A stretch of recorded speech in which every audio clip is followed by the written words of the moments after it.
Is the United States supporting al-Qaeda in Syria?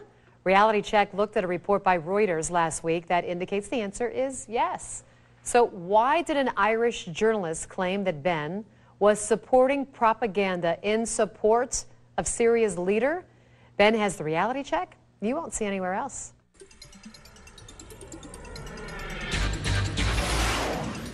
It was Sunday when Anonymous was able to hack the Reuters news service Twitter account. Well, as part of that, they tweeted our reality check based on a Reuters article that the Obama administration is secretly providing support to opposition forces in Syria.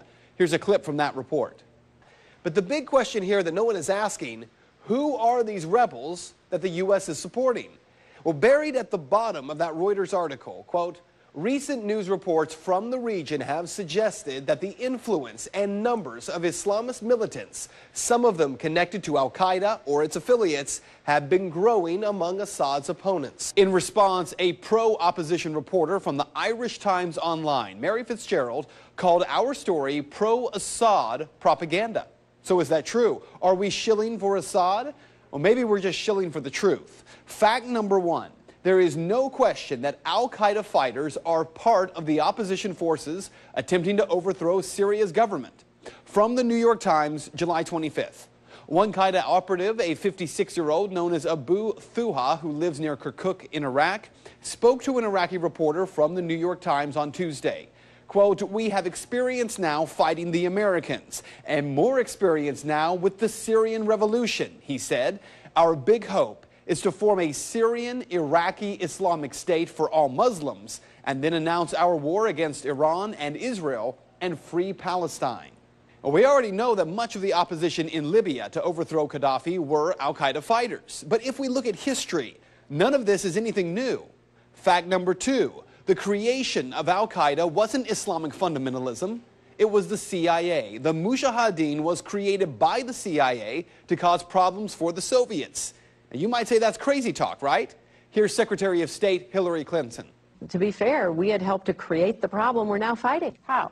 Because when the Soviet Union invaded Afghanistan, we had this brilliant idea that we were going to come to Pakistan and create a force of Mujahideen, equip them with Stinger missiles and everything else to go after the Soviets inside Afghanistan.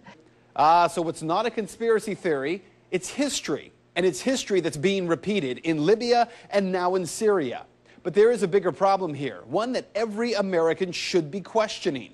We're fighting al-Qaeda in Afghanistan, but we're also bombing al-Qaeda targets in Pakistan and in Yemen. And as we do that, something occurs known as collateral damage. Hundreds of civilians in Yemen have been killed in just the first half of 2012 by U.S. airstrikes aimed at al-Qaeda fighters. From NPR. In the mid-May strike in Jar, for example, Yemeni officials said 2 militants and 8 civilians were killed. According to residents we spoke with, no militants were killed, but there were 17 to 26 civilian deaths.